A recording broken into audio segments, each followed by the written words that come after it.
I was so prepared, like, I will share this article. Everybody will criticize me.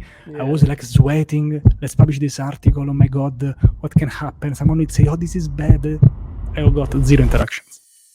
Francesco, you must have heard of this name on Twitter or seen him in a Twitter space.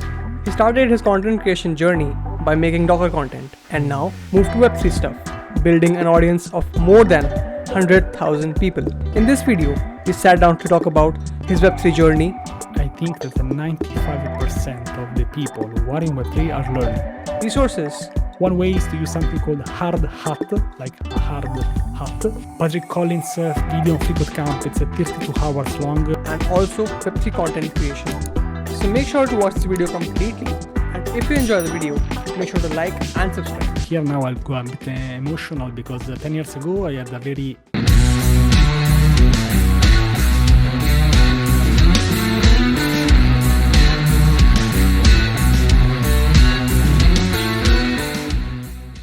First of all, I just transitioned, this is very important to understand, I just transitioned in the content I decide to share. This doesn't mean that now I hate Docker or that.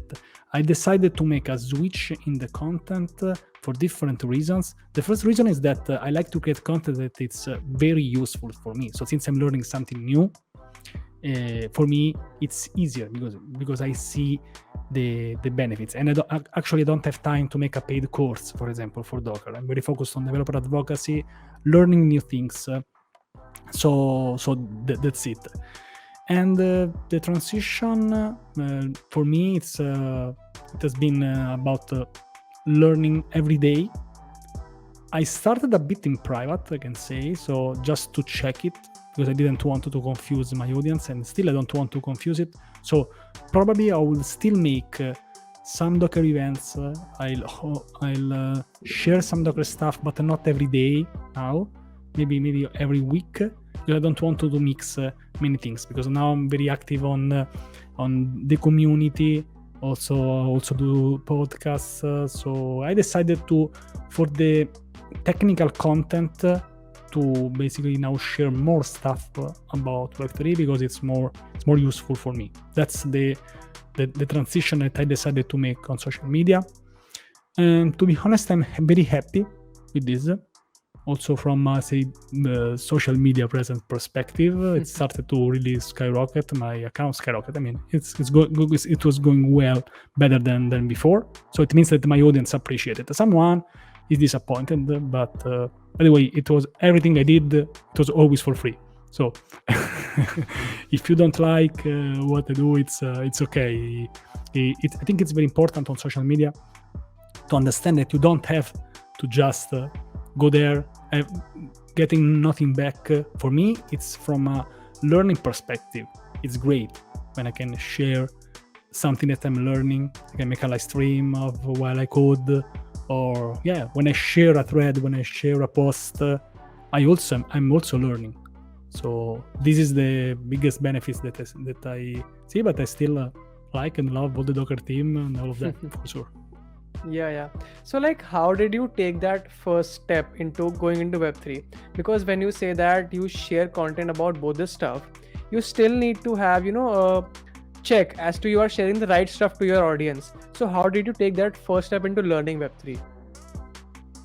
Okay, this is a great question. So first of all, I started to study the blockchain like 10 years ago in my computer science degree.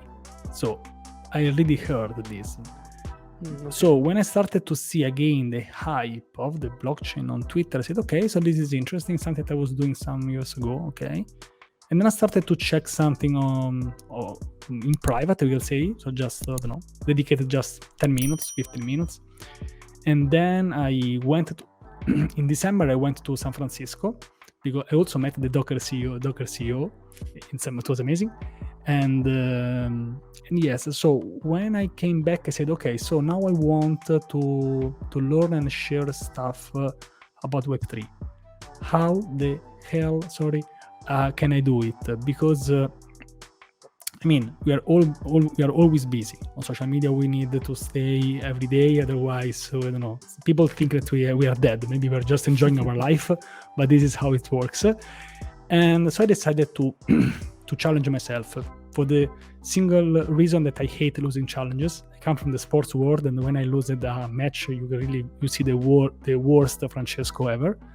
And I decided on the 19th of December to share every day something about Web3, and the worst thing is that I made it public on my Twitter account. I said, okay, from now I'll post something about Web3 every single day. I don't know if I'll win this challenge. Side note, this is not my first 100 days challenge, because I made 100 days of interviews. And if you make podcasts, you know what does it mean. Also with a full-time job. And the good news, two good news. The first good news is that I made the first 100 days. The second good news is that I'm still on that challenge. Today is the 29th of July. I've posted something about Web3 consistently since the 19th of December. So now I am on the first 300 days. Maybe I can make one year. I don't know. I don't want to jinx it. But when I started posting about every day, my brain started to say, okay, so now you said this, and so you have to find something. And the first posts were super simple, some very basic definitions, a tip, 2 lines of code, a small concept. But then slowly, with daily work, I started to really understand the basic concepts. I also great news for me. I also became a public speaker. I made a presentation about the blockchain in Poland. I made 3 presentations in 1 week. So it was great. Wow. It was me. So this also allowed me to become a public speaker, which was like a dream for me. For me, doing what we're doing now, even if you're just recording, it would be totally uncovered 2 years ago. And and yes, so this is how I stepped into Web3. You need to learn some concepts, but it's not like 100% new. Let's say 20%. 20% there are new stuff that even if you are a great Web2 developer, backend developer, you still miss some concepts. So you need to learn them. Like, I don't know, when you go to a school, you have a 10th grade, but if the concept has never been explained, you can't, even if you're super smart, get that. So this is what basically Web3 is. And of course, I really wish everyone good luck if they want to get started. And just, of course, don't quit your job to learn Web3. Don't quit your marriage. Don't abandon your children.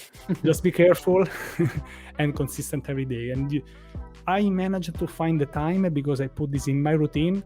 I also started to make these posts at about 6 a.m., which is probably the worst time for me to share them. But at least like every day, I just woke up, take a coffee, and then make a post. And now that we are doing summer, also got a bit sunburned now. It's easier for me because I'm also sometimes getting some old concepts. I'm improving them. Now I am in a very good phase. Interesting. So, Francesco, when you say that you consistently put out content for 100 days, so I'm sure that in those 100 days, you would have gotten both positive and negative feedback. You would have made new connections in the community. New folks would have discovered your content. So how do you think that doing such type of challenges helps you build connections in the community?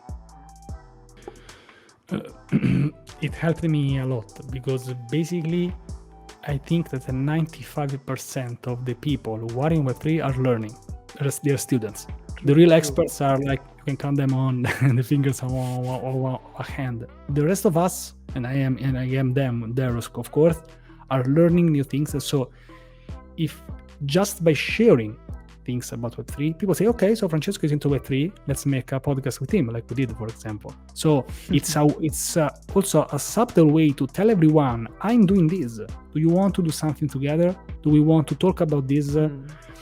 And after a while, the first Twitter Spaces that I was doing about Web3, I knew, I don't want to say nothing, but not so much, but like inviting people, talking about the concepts to someone maybe is very expert about one topic, someone is very expert about a specific blockchain, and talking about this every day. At some point, you have something to say. Now I have something to say in a Web3 podcast because I learned something. So it's a very great sensation.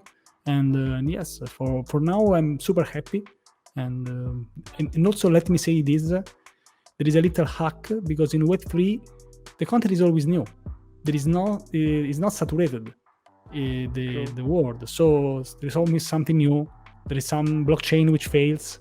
There are some jokes that you can make. So it's that from a content creator perspective, it's a dream. It's the heaven. Like of course, I feel bad if something bad happens in Web3. But from a content creator perspective, you have always something new to share, and people can stay updated. I have a newsletter. I share them every Saturday, so I have one tomorrow. And I share something like the latest articles. And they are really new, even new to me, like articles that have been written by Vitalik Buterin like 2 days ago, one day ago. And that's great, because we are on social media also because we want to stay updated on something. We want to learn, to know something about what's going on. And Web3 is perfect for this. True.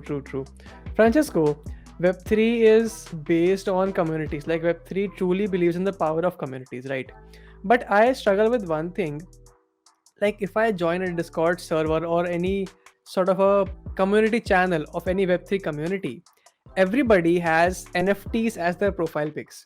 So as a newcomer, as a beginner, how do I communicate with people? Because I cannot see their faces, I cannot know where they come from. I'm only seeing NFTs. So how can I communicate with folks? Okay, first of all, I'm also guilty because I've also used some NFT profile pictures in the past, let's say, when there was like the max hype. So I'm not totally, let's say, immune to what you said. Okay, so let's some practical examples. The first one is that maybe they have an NFT profile picture on maybe Twitter, but maybe they don't have on LinkedIn. So if you check their link, this is a trick that I made. So if you go on their LinkedIn profile, maybe they have a real profile picture. So if you want to see the face. Or of course, you can organize a coffee chat.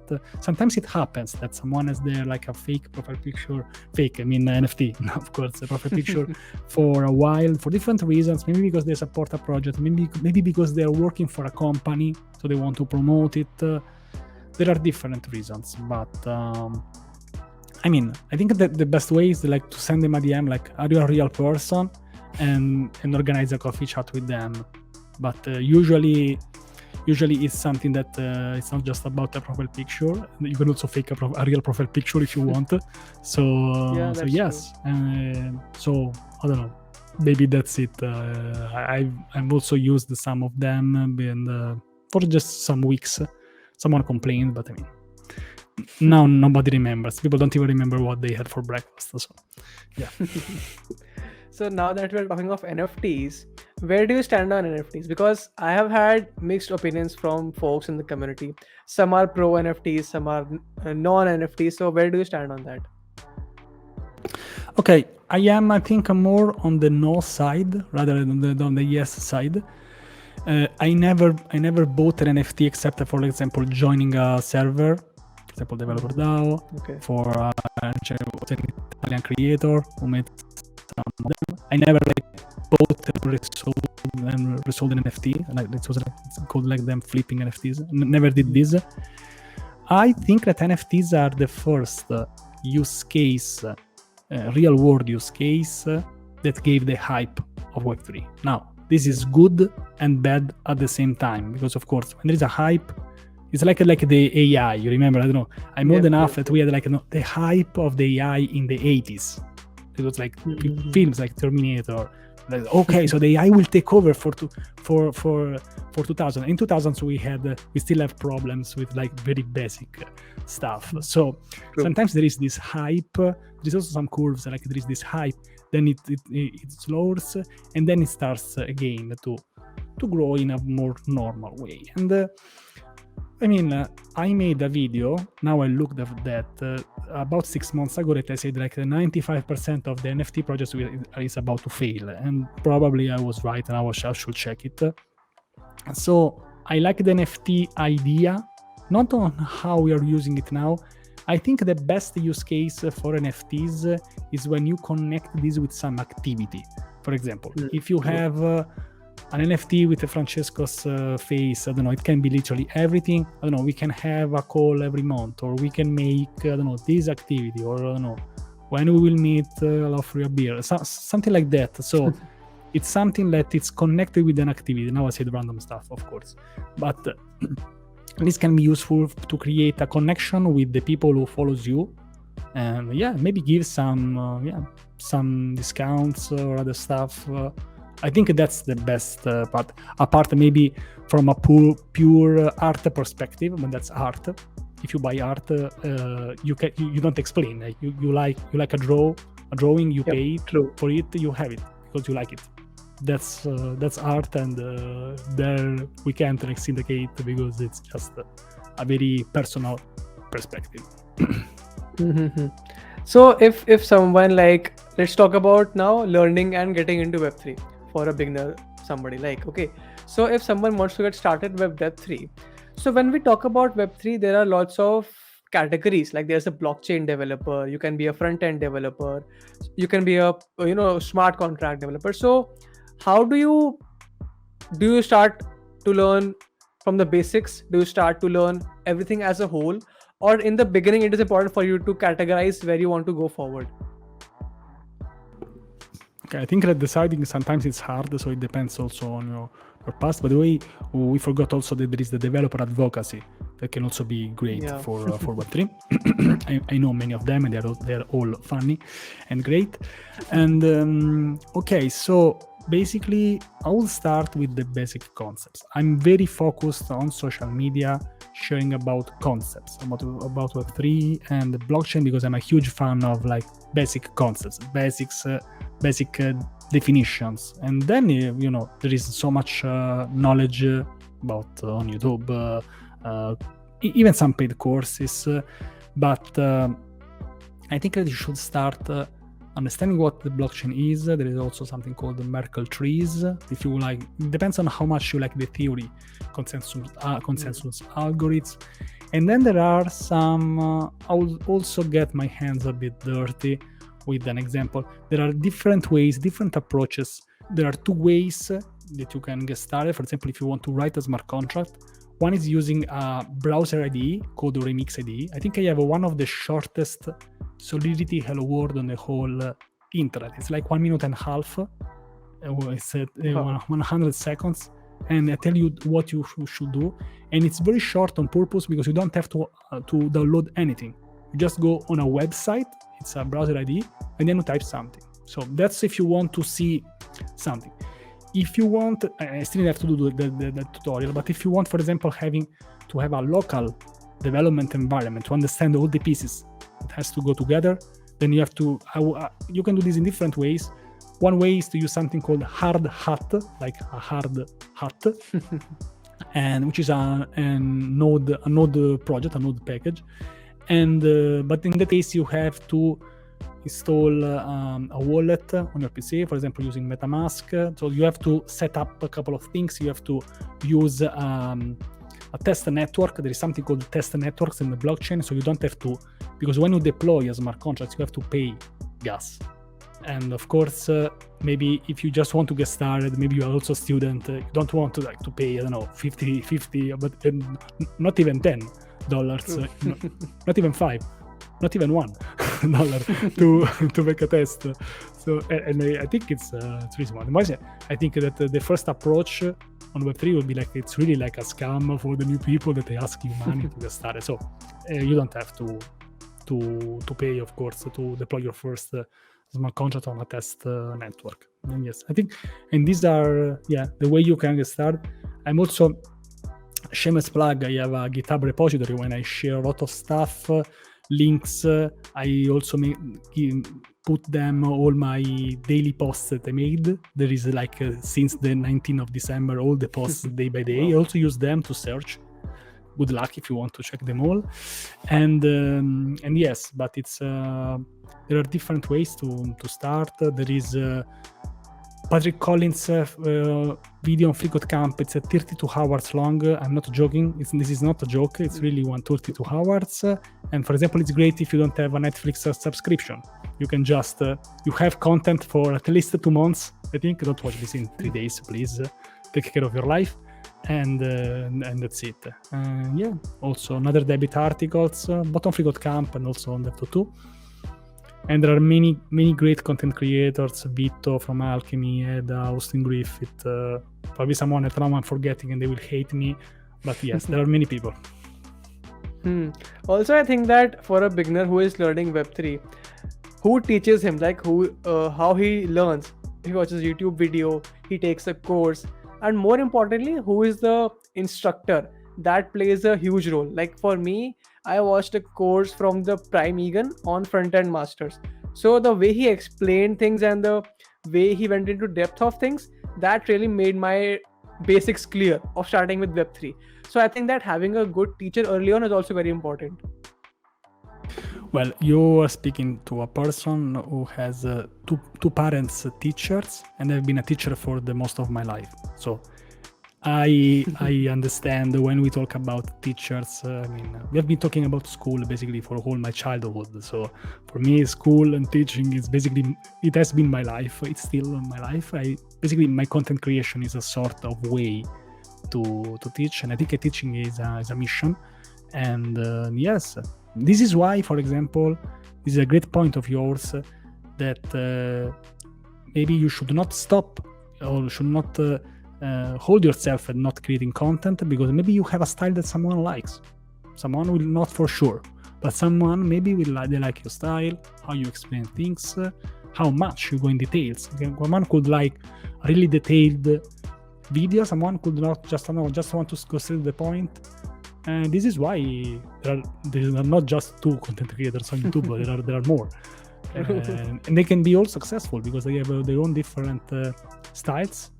And yes, if you find an instructor and someone that you really like, why not following him or her? And see, basically because we are all understanding new things, but maybe the style is the same.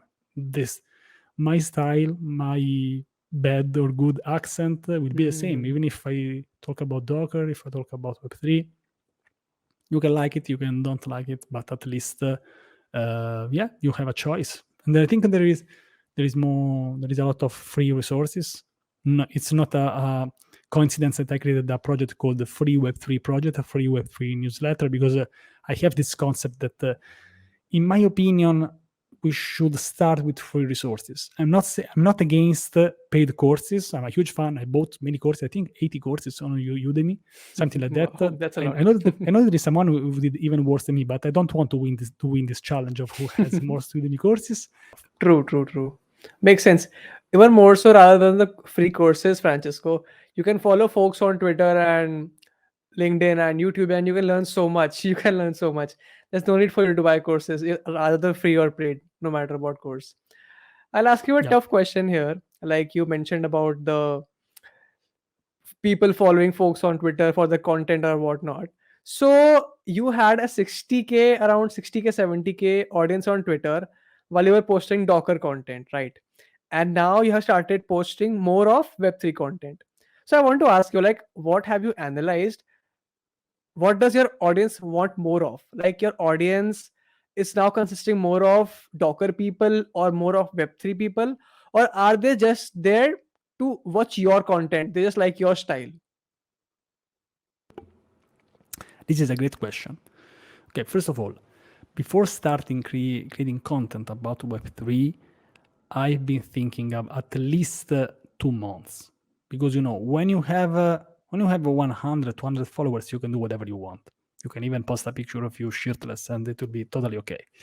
If you if you have an audience, you have to listen to them. So I think that many people that are interested in DevOps, they are also interested at least to understand what Web3 is. So because I see some analogies, because let's say that DevOps containerization is something that it still is a bit, let's say, advanced. Let's say maybe it has been like the revolution, let's say in 2020, 2015. Okay. So I think, I never made a poll, but I think that many people that they like to really live on the edge, like really learning new stuff, they moved with me from DevOps to Web3 because I didn't feel much. I had way less bad comments and bad criticism of what I was prepared. I was a bit disappointed. So it's one or two, but like, I mean, most of them like was super happy. I also got some people who were super enthusiastic. So you have to balance. And I decided because I want to learn Web3. I didn't decide to share something. It's me deciding that I want to learn something and I want to make it public. Because when I learned Docker, I learned that in private, without social media, just doing courses, without Twitter, without anything. And I still got a job. I still became good because I'm also Docker captain. But it took me a lot of effort. Instead, if you make it something public, you are still on social media, you improve your social media presence. The only thing is that you have to be a bit shameless. The only thing is that one. You have to resist. It's like, I love this one. It's when you want to learn something new in public, it's like when you go to the gym the first day, you're out of shape, you don't know what to do, you don't know the exercises, you don't even know how a treadmill works. And it's Sanskar because everyone is working, doing like exercise, not even talking with headphones, music, and you basically feel lost when you join a gym for the first time. But after a while, you start understanding some exercises. Maybe you do with less weight, but you do the correct movement. Some people start asking you, okay, what do you eat? So I see this, I make a lot of analogies with sports. I'm sorry, because I have a past in the sports world. And yes, so if you resist a couple of weeks, then everything will be fine. You can really do this in public. You'll get a lot of benefits. I became, as I said, a public speaker, and it has been great. But yeah. So I totally recommend to do this. I promise that it's just on card for a couple of weeks. Give yourself 3 weeks and everything will be fine, because then people will start following you. Say, oh, you're also interested into Solidity. Me too. Let's be friends. And you find a connection. Then you talk to someone. Then you talk to someone else. Then you don't know. You create a small project together. Interesting points, Francesco. So you mentioned a very interesting thing that you learned Docker in private and you are learning Web3 in public. So what are the differences you have felt and which experience has been better? Okay, so learning in private, it has been very, very tough. I really remember me like banging my head on the wall for 1 day, 2 days, 3 days, 4 days on something that I really couldn't solve. So I really felt alone. And but I mean, I did it. It's okay. It's something that I can do. And first of all, especially I was very scared about social media, so it was not an option for me. There was no option. So I can say that on social media, it's hard because you can get distracted, especially at the beginning, in the very early phase. So you need to understand, at least at the beginning, that if you want to improve your social media presence, you have to take some actions. I don't know. You have to just focus on the people who are doing interesting stuff. And I mean, now I'm 10 times more relaxed. I post pictures of me running, I post pictures on the beach, because people already know me.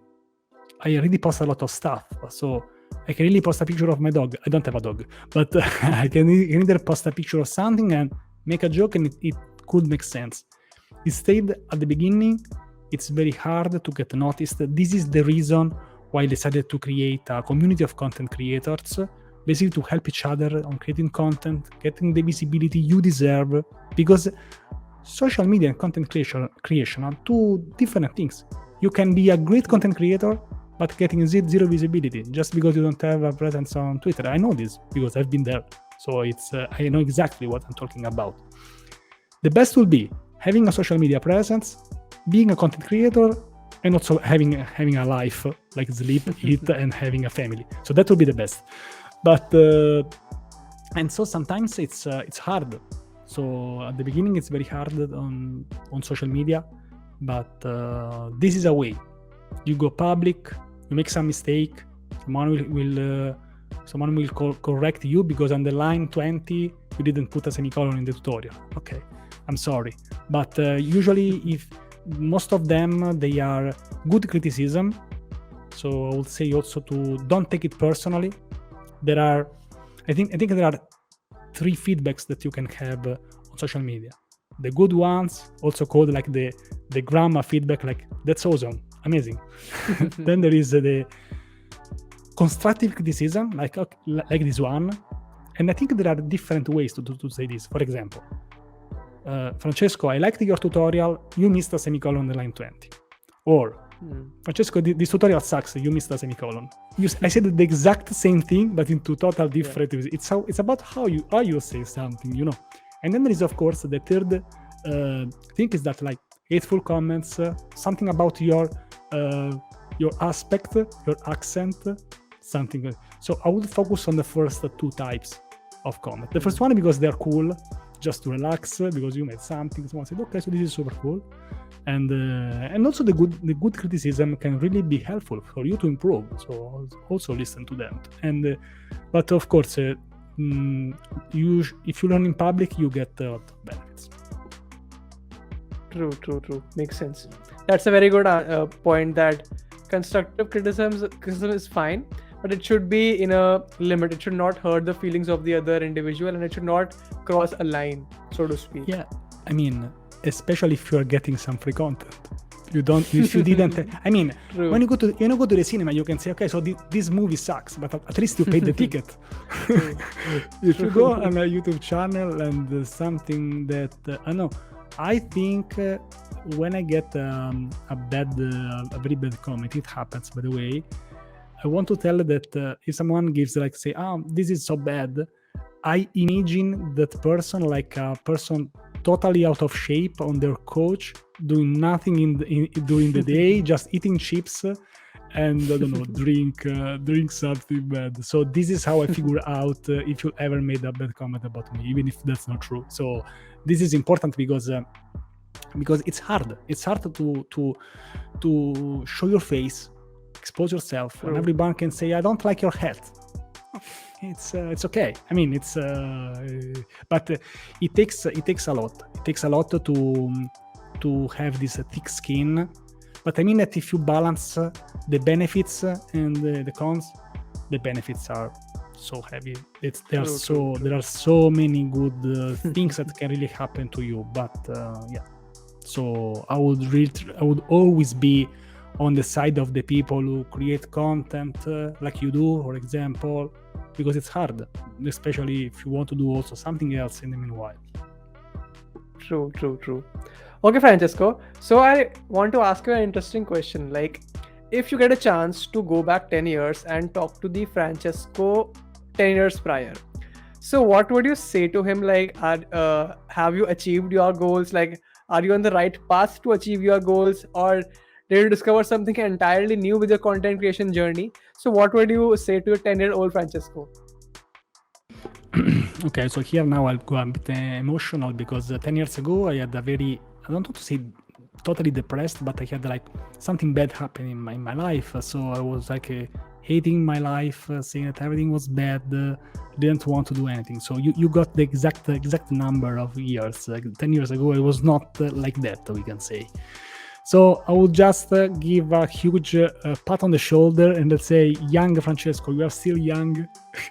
You're still super young. I was like 28 and say, Francesco, just get up, expose a bit yourself, get into tech now, because I started like 7 years ago. So I would say like three years. But please, Francesco, make a YouTube video, because I wanted to start my YouTube channel 10 years ago. I also bought a DSLR. I never used that. This is new. So Francesco, please make a video. I know that in Sanskar, but we are still in the early phase on YouTube.